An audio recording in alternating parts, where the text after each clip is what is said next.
My heart fell at what I saw as soon as I entered the room. There was no sign of my treasured clothes or accessories. I felt a wave of panic come over me as I rushed for my phone to call the police. My mother-in-law laughed at that very moment, her tone tinged with bitter enjoyment. "I see you're upset, as expected," she remarked, obviously taking pleasure in my look of shock. The next thing she said was unbelievable. "Yeah, you're correct. I cleared out your belongings. In the end, they weren't necessary." I was unable to speak. Why would she get rid of my things without telling me, saying they weren't needed? She started to clarify, "How long do you plan to stay in our house?" Just as I was ready to confront her. "Take off as quickly as you can. To make it simpler for you to leave, I cleared everything out. You ought to feel appreciative." It was evident from her statements that the abuse was intended to force me to leave. I had no intention of attempting to get along with her any longer if that was what she wanted. "Comprehensive. I'll vacate," I declared. "If you comprehend, then go with it sooner. Please go as quickly as possible." "Yes, but please give me a week to find a new place." "All right, I'll grant that. Please make sure to leave within a week." I had 1 week to be ready, so I started looking for a new place. I would locate a location and exact my retribution. My name is Mary, and I'm a freelance illustrator. I took the leap into freelancing 3 years ago after graduating from vocational school. After working at an animation production company and saving up, I decided to go independent. When I told my husband, Ken, about my decision, I was relieved by his positive response. "Mary, if that's the path you want to take, I won't oppose it. Give it your all. I'll support you," he said. Ken and I have been together since vocational school, maintaining our relationship through different careers, and we got married in our 3rd year as working adults. This year marks our 5th anniversary, and I'm incredibly grateful for his support. Despite initial challenges and frequent disappointments as a freelancer, I persisted.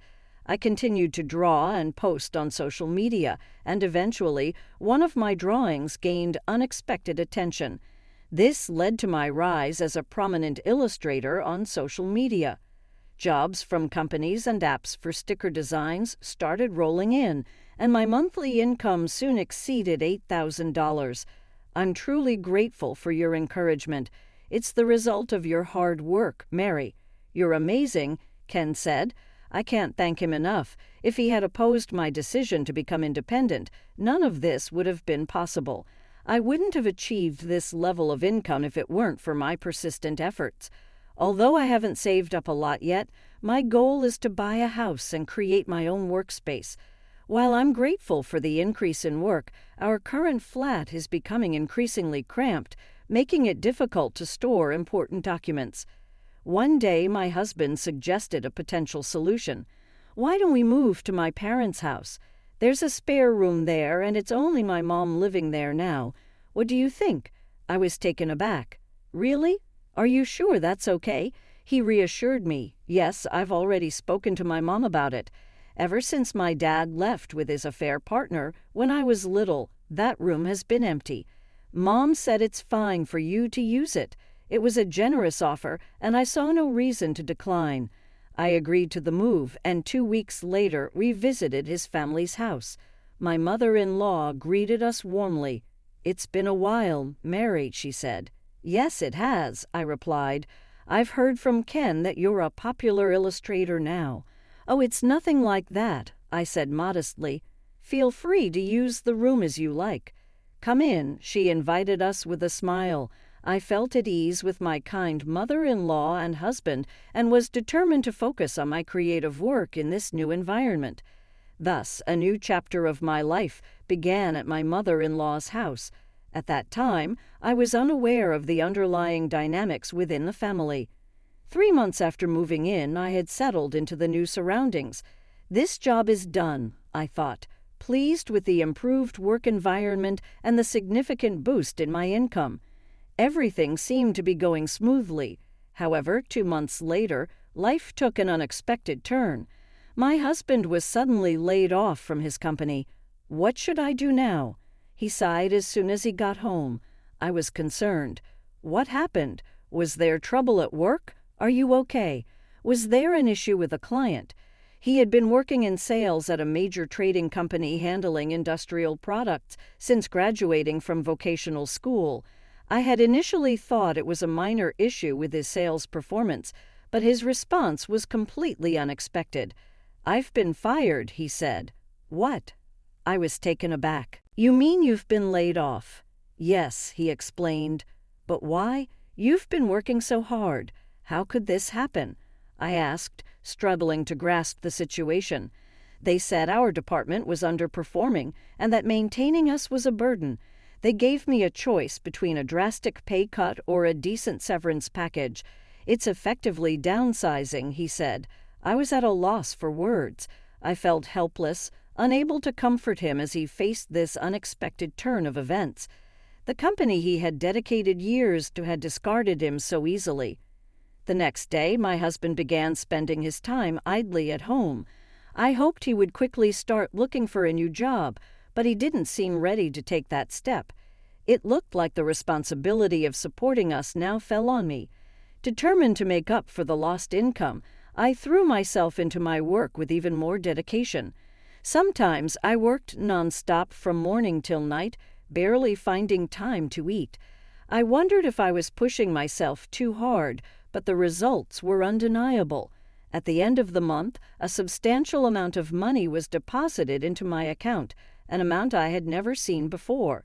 I called my husband over to share the news. "Hey, you don't need to rush into finding a job right now. We earned $440,000 this month alone. I think we can manage if we don't spend it wastefully," I said. "Wow, that's impressive," he said, his voice tinged with surprise, but there was a coldness in his eyes that made me question why I had shared my income details with him. The next day, my mother-in-law's persistent demands began. "Mary, come here for a moment," she called loudly from downstairs as I was focused on my work. "What is it?" I asked, pausing my tasks and heading downstairs. She stood in the living room and said, "Do the laundry for me." "But I haven't finished my work yet," I replied. "You can do that later. You've been quiet so far, but isn't it about time you did some housework? You're a daughter-in-law after all," she said directly. Faced with her blunt words, I reflected on her position and realized she had a point. I understood the expectations placed on me. I had been so absorbed in my work that I had neglected all the housework, leaving it entirely to my mother-in-law. I realized I might have been wrong. "Understood, I'll do the laundry as soon as I finish this work," I said. True to my word, once I completed my tasks, I did the laundry and also cleaned the living room. I thought a break like this might be necessary sometimes, but since that day, my mother-in-law had become increasingly demanding. "You're always drawing like a child," she said. "If you have time for that, you should go shopping. I can't imagine your paintings ever selling." Her criticisms piled on more household chores, and I found myself swamped with daily tasks. I was even woken up before 5 a.m. to prepare breakfast, leading to chronic sleep deprivation.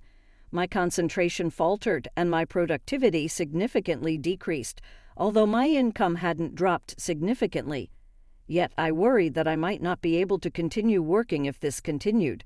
I decided to discuss the issue with my husband when we were alone. "Your mother seems to dislike me lately and is constantly picking on me. I don't mind doing chores, but being assigned tasks from morning to night every day is affecting my ability to focus on work. I need you to talk to her and ask her to stop." "What a hassle," he replied. "Why don't you tell her yourself? Besides, if you can't manage work, why don't you move somewhere else? You have an income, after all." "What? Why would you say that?" "I'm working so hard while you've been lagging around without looking for a job," I responded, feeling frustrated. My husband had a point, but it was difficult for me to address these issues directly with my mother-in-law. He shed off my concerns and went to bed, leaving us unable to have a proper conversation. And so half a year passed. I was mentally and physically drained from the relentless mistreatment by my mother-in-law. Despite my exhaustion, my husband showed no signs of looking for a job. My work progress had slowed considerably, and my income had dropped to less than half of its peak. I can't take this any more, I thought. One day, overwhelmed, I left the house and ended up at a nearby park. Sitting on a bench, I felt a small sense of relief. After about an hour, I returned home, but the thought of working seemed unbearable, so I decided to take a nap in my room. When I opened the door, I was stunned. What's this? I couldn't believe my eyes. All my favorite accessories and cherished clothes were gone. I panicked and was about to call the police when I heard my mother-in-law's voice behind me. "Predictably upset, I see," she said with a mocking tone. "What do you mean, predictably?" I asked, bewildered. Her laughter was sharp and dismissive. "Yes, that's right. I cleared out your stuff. It was all unnecessary." I was speechless. Why had she disposed of my belongings without asking? As I tried to process her actions, she continued, "How long do you plan to stay here?" "Just leave already. I cleared everything to make it easier for you to go. You should be grateful." Her words made it clear that all this mistreatment was meant to drive me out of the house. If that's what she wanted, I no longer had any desire to get along with her. "I understand. I'll move out," I said. "Good. Make sure you do it soon," she replied. "Yes, please give me a week to arrange a new place," I requested. "Fine. You have a week. Just make sure you're gone after that," she agreed. I quickly found a new place to move to. Initially considering a detached house, I ultimately chose a luxury high-rise apartment to make a statement. I was leaving not only my mother-in-law, but also my husband, who was lazily depending on my income and showing no effort to find a job. Fortunately, I had saved enough money before my income dropped, which I used for this move. I signed the lease with the real estate agent and was ready to leave at any time. When the week was up, I packed up and prepared to leave. On the day it was set to depart, I filed for divorce from my husband. "Did you sign this and send it back to the court?" I asked. "Huh? What's this?" he responded, confused. "This is a summons from the court. Why are we suddenly talking about divorce?" he asked, visibly bewildered. "At first, I felt sympathy for you when you were laid off, but your refusal to look for a job and your disregard for how your mother was treating me have left me questioning the point of staying married. Even if that's the case, does getting divorced mean you're leaving this house?" "Yes," I said firmly. "I hadn't mentioned it before, but I'm leaving today." "Today? But where will you go? What will you do?" "I've already found a new place," I replied. "Remember, you were the one who suggested I move out." "Are you really okay with this?" he asked, his tone a mix of confusion and disbelief. I couldn't help but laugh. "Am I okay? I'm more concerned about a future with you. I'm done here." Finally convinced, my husband agreed to the divorce. I was relieved to be free of the obligation to support him. Next, it was time to address my mother-in-law. Before leaving, I confronted her about the mistreatment. "Why did you make my life so miserable? The harassment started after I mentioned my income. There must have been something inconvenient for you." "Amy, thank you for everything so far," she said with a dismissive attitude. "Honestly, I'm relieved I won't have to see your face anymore." "Why did you start treating me badly?" I pressed. "Was it just because of my income?" "It's not a big deal, really," she said. "I didn't like that you were earning more than Ken. You were making $40,000 a month at one point, more than your husband. A wife should earn less to save her husband's face. Besides," she added, "Ken was paying for the household expenses even when he was struggling after being laid off. He's such a good kid, unlike you." I was stunned. All this negativity because of such a petty reason, and she believed my husband was footing all the bills. I couldn't wait to see how they managed without me. They were bound to face difficulties soon, but I kept that to myself. "Well, I understand now," I said coldly. "A wife who can't support her husband should leave. Goodbye." With those final words, I left their house. On the way to my new luxury apartment, I stopped by the post office to send the divorce papers back to court. formally severing all ties with my husband and his mother. I had no intention of helping them if they struggled. Once I arrived at my new apartment, I started arranging my belongings. The spacious room and ample workspace were perfect. It was time to focus on my work. After unpacking, I dove straight into it. A month later, I received a call from my ex-husband. What could he possibly want? I ignored it as I was busy, but the calls kept coming. Annoyed, I reluctantly answered the phone. "What do you want?" "I'm busy right now," I said. "Mary, where are you?" he asked. "I'm at home working." "What do you need?" I replied. "I'd like to talk to you in person. Can we meet?" "I don't see why we need to meet. It's such a hassle," I retorted, about to hang up when I heard my former mother-in-law's voice on the line. "Mary, it's been a while. I have something to discuss. Can we?" Her voice, usually so assertive, sounded almost pleading. Reluctantly, I agreed. "Fine, but I don't want to go out. Come to my house. I'll send Ken the address." After hanging up, I sent the location to my ex-husband, wondering why they wanted to meet. Once everything was settled, I returned to my work. About 30 minutes later, the doorbell rang. They had arrived. "So this is your place. It's amazing," they remarked. "If you just want to chat, leave. If there's something serious, speak quickly," I said, trying to cut to the point. Wait, open the door," they pleaded. On the monitor, I saw my ex-husband and his mother. I unlocked the door and let them in. A few minutes later, the doorbell rang again. "Please wait a moment," I said, opening the door to greet them. They seemed stunned by the appearance of my home. "Incredible. It's like a hotel," they exclaimed. "Mary, you live in such a gorgeous place." Their reaction was almost like that of tourists, despite supposedly having a serious matter to discuss. "So what do you want?" I asked, trying to sound as blunt as possible.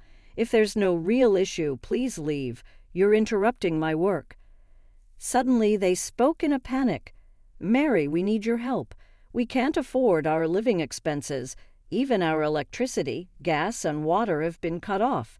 Could you help us, even a little?" "Why should I?" I asked. I had no intention of helping them, especially after all they put me through. "Don't joke with me. Why should I help you?" I said, incredulous. "You live in such a grand place. You can afford to help a little," they argued. "We were once family, and I admit I made mistakes. Can't you help us just a bit?" Their audacity was beyond belief. "I worked incredibly hard to get here," I replied, my frustration rising. "Even before our divorce, I was supporting your lifestyle, despite the harassment from my mother-in-law that cost me jobs. You wouldn't understand the effort I put in. You just exploited me and relied on my income." Their silence was all the response I needed. "This conversation is over. If you come back, I'll call the police. Goodbye, I never want to see you again." "Wait, Mary, so what should we do now?" they asked, almost impressively persistent, despite everything. "That's not my problem. You could start working part-time or find other means of support. Figure it out yourselves." I made it clear that I was not inclined to help those who had been ignoring me. My voice rose with pent-up frustration. I yelled at his mother, and their shocked expressions told me they were finally grasping their situation. They hurriedly left, and I felt a sense of satisfaction watching them go. The desperation, so different from their previous arrogance, was unforgettable. Helping them was out of the question. I returned to my work, determined to move on.